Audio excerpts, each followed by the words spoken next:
Hello, happiness abounder, and welcome back. We're continuing our theme week all about making a case for journaling. And in this episode, I'm just going to ask a simple question. Would you rather have a blank notebook, not written in, or would you rather have a notebook full of entries? I ask because I think that there's a lot of value in one and a lot of appeal in the other. And it really comes down to what you perceive as valuable. Now, if I were to say that I'm going to sell, and I'm not going to, but let's pretend that I'm going to sell one of my journals that's completely full. Would you rather purchase that and get all of my insight as I've gone through this happiness journey, or a blank notebook? Here's the thing. Way too often, we think to ourselves, yeah, I see the benefits. I know that it's good for me. I'm going to start journaling. And we go and we get the fanciest journal and we're so excited for it. But then it's like, it's so pretty. And we don't want to ruin it with our scrawling handwriting. We don't want to blot out mistakes. We don't want to take this perfect notebook and fill it up with us. I know that I've been there before. Way too often have I thought to myself, I'm going to start journaling. And then I go get the perfect book.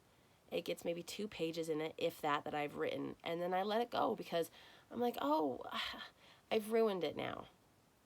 I've filled it up with my misspelled words, my scratchy handwriting, and it's not as valuable anymore. And I'm over the journaling kick, and just put it over there.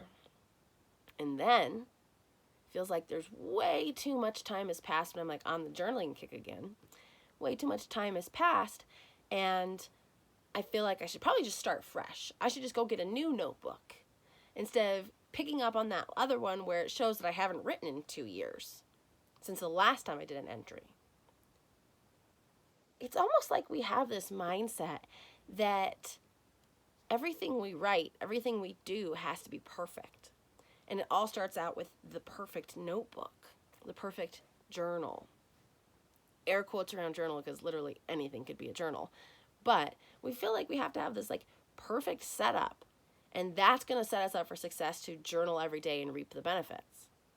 And in some cases, maybe it does. But for most of us, myself included, we think that we're going to do this perfect setup and then everything will fall into place magically. Tell me if this has happened to you or if you've thought of it at least. I'm going to go do a workout plan. I'm going to buy one of those apps on my phone that gives me a daily or a weekly workout, and I need to go buy an elastic band, like a weight resistance band. I need to go buy some new clothes. If you're female, you need to go buy a new sports bra, some new tennis shoes, and then I will be ready to work out. Or I need to go get some of those weights. I need to go buy a treadmill. I need to do X, Y, and Z, and then I will be ready. I'll have everything I need, and then I'll have the full motivation to start working out. Then what happens? You go maybe 7 to 10 days, and then it slows down and stops. But you have all that new stuff, all that stuff to make it perfect, all of those things to get you going.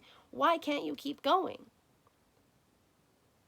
It's the same thing with journaling. We think that we have to have this perfect notebook, and I have to have a special journaling pen, and I have to have a certain spot where I'm going to journal, and I'm going to journal every Sunday out on the patio, but every other time I'm going to be journaling in my office on this chair, and it's going to live here, and everything is just going to be perfect, and suddenly my life's just going to magically fall into place, and because I bought the perfect journal and I have it all worked out.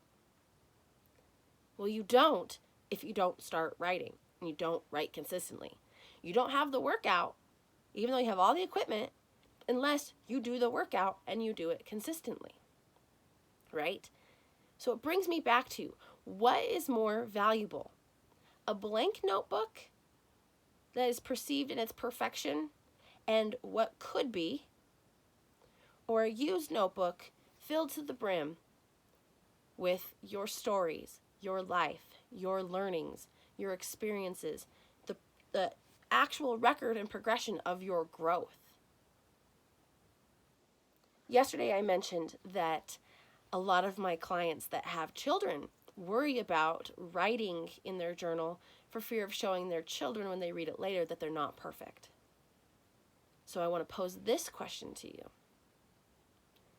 Do you think your children, your future generations, are going to be inspired and learn from and get to know their mother or their grandparent through a blank notebook or one filled with your life? I want to pose that to you today, because this whole week is about making that case for journaling. I feel very strongly about it. So strongly, I'm creating an entire week towards it. But there's something to be said about if it's for other people to read later on, sure. You know they're not going to take the blank notebook. If it's for you, let's take the other people out of the equation. If it is for you to reap the emotional clarity, the mental clarity, the physical clarity, the spiritual clarity, the social clarity, right? All of these forms of clarity in your life that can come as benefits of journaling. Don't hold on to this thought that the notebook has to be perfect and the setup has to be perfect.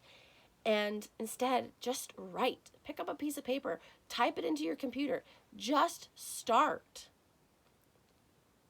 Because it really is that easy. And we tend to make it complicated in our minds because we know it's going to be so beneficial, but it might be uncomfortable at points because it's new, it's different. And if you've stopped and you've started, you've stopped and you started, take a hard look at why. And start and pick back up again. Not with a new notebook, with the one you were in before. And start it off with, I'm starting fresh on the benefits of journaling. It's been a while since I last written, but here we go. Here's the other thing. Don't feel like you have to catch up on 2 years or even 2 days worth of stuff if you've missed writing a day or you've missed writing in a long period of time. Start where you're at now. You don't have to catch anybody up. You don't owe anything. You know what happened, and this is for you. So go ahead and start today about what's going on today. And here's the other thing.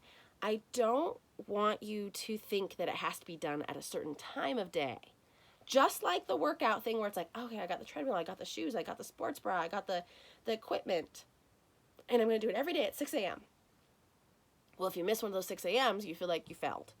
So find a time that works for you, and I'll talk about that later in this theme week of episodes, but I want you to consider just starting, because there is so much more value all the way around in a book filled with your life than a book with blank pages. So much more value, insight, so much more important that you journal and reap all the benefits and provide the value. So I'm going to leave you with that today. I know it's a little preachy, got a little over my high horse, but that's okay because I really do want to make that case for journaling.